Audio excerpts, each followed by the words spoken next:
Hello everyone, welcome back to try and test kitchen. Vada pav ખાવાનું મન થાય છે, પણ મહેનત બહુ જ કરવી પડે છે. વડા વાળવા, એને તળવા, એની ઝંઝટથી જ વડાપાઉં બનાવવાનો વિચાર આપણે કેન્સલ કરી દઈએ છીએ. તો આજે હું તમારી સાથે શેર કરીશ એકદમ ઓછી મહેનતથી વડા વાળ્યા વગર અને તળવાની ઝંઝટ વગર એકદમ નવા વડાપાઉં બનાવવાની રેસીપી.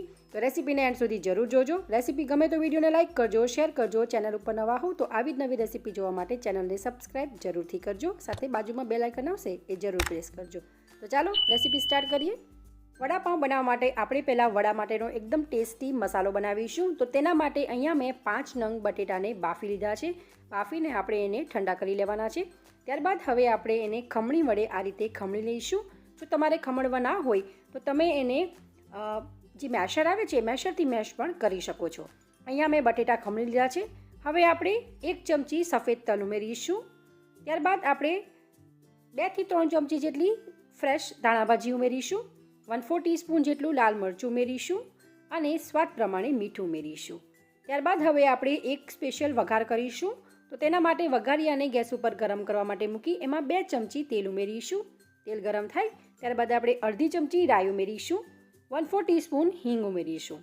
રાઈ ફૂટી જાય ત્યારબાદ હવે આપણે તેમાં આદુ મરચાંની પેસ્ટ ઉમેરીશું. તો અહીંયા હું 1 ચમચી આદુ મરચાંની પેસ્ટ ઉમેરું છું. તમે જેટલું તીખું ખાતા હો એના બેઝ ઉપર તમે વધુ ઓછું કરી શકો છો. 1/4 ટીસ્પૂન આપણે હળદર ઉમેરી એકદમ સારી રીતે મિક્સ કરીશું. તો ગેસની ફ્લેમ લો રાખીને મસાલાને એકદમ સરસ સાતળી લેવાનો છે. મસાલો સરસ સાતળાઈ જાય ત્યારબાદ ગેસની ફ્લેમને બંધ કરીશું અને મસાલો આપણો એકદમ પરફેક્ટ બનીને તૈયાર થઈ ગયો છે. હવે આપણે આ તૈયાર મસાલાને જે આપણો બટેટાનો મસાલો હતો એમાં આપણે ઉમેરી દઈશું. અને જે વઘાર્યું છે એમાં થોડું તેલ છે તો આપણે થોડો બટાટા લઈ એમાં પણ આપણે જે તેલ છે એને આ રીતે સાફ કરી લેવાનું છે. ત્યારબાદ હવે આપણે અડધી ચમચીથી પણ ઓછી થોડી ખાંડ ઉમેરીશું અને લીંબુ નીચવશું. તો અડધું જેટલું લીંબુ મેં નીચવ્યું છે. તમારો ખાટો મીઠો ટેસ્ટ તમને જે પ્રમાણે પસંદ હોય એ પ્રમાણે તમે ખાંડ અને લીંબુની ક્વોન્ટિટી વધુ ઓછી કરી શકો છો. ત્યારબાદ હવે આપણે ચમચાના હેલ્પથી બધું જ એકદમ સારી રીતે મિક્સ કરશું. ધ્યાનમાં રાખવાનું આપણે મિક્સ કરવા માટે ચમચાનો જ યુઝ કરશું. હાથની ગરમીથી જે મસાલો છે એ ચીકણો થઈ જશે. તો તમે જોઈ શકો છો કે આપણો એકદમ પરફેક્ટ બટેટાનો મસાલો બનીને તૈયાર થઈ ગયો છે. હવે આપણે સાઈડમાં રાખીશું. ત્યારબાદ અહીંયા આપણે બીજા બાઉલમાં અડધો કપ જેટલું બેસન લીધું છે. તેમાં આપણે 1/4 ટીસ્પૂન જેટલી હળદર ઉમેરીશું. સ્વાદ પ્રમાણે મીઠું ઉમેરીશું અને એકદમ સારી રીતે મિક્સ કરશું. ત્યારબાદ આપણે થોડું પાણી એડ કરી થોડું ઘાટું બેટર બનાવીને તૈયાર કરવાનું છે. અહીંયા બેટર બહુ ઢીલું ન થઈ જાય એનું ખાસ ધ્યાન રાખવાનું છે. બેટર એકદમ સરસ થોડું ઘાટું હોવું જોઈએ. વિસ્કરથી આપણે 1 થી 2 મિનિટ સુધી આ રીતે ફેંટી અને બેટરને તૈયાર કરવાનું છે. તો બેટરની કન્સિસ્ટન્સી હું તમને બતાવી દઉં. આ ટાઈપની ઘાટી હોવી જોઈએ. બેટર ઢીલું ન થઈ જાય એનું ખાસ ધ્યાન રાખવાનું છે કારણ કે આપણે વડાને તળવાના નથી. તો હવે આપણે બેટર તૈયાર છે સાઈડમાં રાખી દઈશું. ત્યારબાદ અહીંયા મેં પાઉં લીધા છે. તો આપણે જે પાઉંભાજી માટે પાઉં યુઝ કરીએ છીએ એ જ અહીંયા મેં લીધા છે. તો આ ટાઈપના પાઉં લેવાના છે અને એ પાઉંને મેં આ રીતે વચ્ચેથી 2 ભાગ કરી લીધા છે. તો આપણે એક પાઉંમાંથી 2 વડાપાઉં બનાવીશું. તો ઓછા પાઉંમાં પણ તમારા ઘણા બધા વડાપાઉં બનશે અને બધા જ પેટ ભરીને ખાઈ શકશે એટલા ટેસ્ટી બનશે. તો હવે આપણે પાઉંને શેકવાના છે. તો તવાને આપણે ગેસ ઉપર ગરમ કરવા માટે મૂકીશું અને તેમાં આપણે 1 ચમચી તેલ ઉમેરી તેલને સારી રીતે ગરમ થવા દઈશું. તેલ ગરમ થાય ત્યારબાદ આપણે જે પાઉં છે એની ઊંધી સાઈડ જે છે વચ્ચેનો જે સોફ્ટ ભાગ આવે એ નીચે રાખવાનો છે અને આપણે એને સારી રીતે શેકી લેવાનું છે. આપણે ઉપરથી પાઉં શેકવાના નથી. એનું રીઝન તમને આગળ જણાવીશ. તો બધા જ પાઉંને આપણે આ રીતે ફેરવતા જઈ એકદમ સારી રીતે શેકી લેવાના છે. તો ક્રિસ્પી વડાપાઉં એકદમ સરસ બનશે.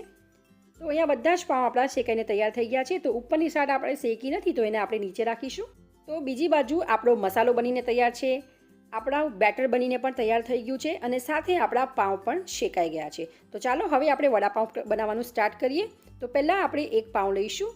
ત્યારબાદ આપણે મસાલો જે બનાવ્યો છે બટેટાનો એને એકવાર સારી રીતે મિક્સ કરી દઈશું અને ચમચી ભરી આપણે પાઉં ઉપર આ રીતે સ્પ્રેડ કરીશું. તો તમને જેટલો પણ મસાલો ફાવતો હોય તમે એ પ્રમાણે મસાલો વધુ ઓછો સ્પ્રેડ કરી શકો છો. તો અહીંયા મેં 1.5 ચમચી જેટલો મસાલો ઉપર લગાવ્યો છે. તમે જોઈ શકો છો એકદમ પરફેક્ટ મસાલો લગાવાઈ ગયો છે. હવે આપણું બેટર પણ તૈયાર હતું. બેટરમાં આપણે બિલકુલ પણ સાજીના ફૂલ કે બેકિંગ સોડા ઉમેરવાની જરૂર નથી. હવે આપણે 1 ચમચી બેટર લઈ આ રીતે ઉપર સ્પ્રેડ કરીશું. તો ઇવનલી બધી જ જગ્યાએ આપણે એકદમ સારી રીતે બેટર વડે કોટ કરી લેવાનું છે. તો આ રીતે વડાપાઉં બનાવશો ને તો તમારી એકદમ ઓછી મહેનતમાં ઝટપટ વડાપાઉં બનીને તૈયાર થઈ જશે અને એ પણ ઓછા પાવમાં વધુ વડાપાઉં બનશે અને સાથે હેલ્ધી ટેસ્ટી એવા વડાપાઉં બનશે. એકવાર બનાવશો ને તો આ રીતે જ બનાવવાનું મન થશે. હવે આપણે તવાને ગેસ ઉપર ગરમ કરવા માટે મૂકી 1 ચમચી તેલ ઉમેરીશું અને જે બેટરવાળી સાઈડ છે એ નીચે રાખી આપણે એને શેકી લેવાનું છે. ઉપરથી પણ આપણે થોડું તેલ લગાવી દઈશું અને 2 બાજુથી આપણે વડાપાઉંને એકદમ સારી રીતે શેકી લેવાના છે.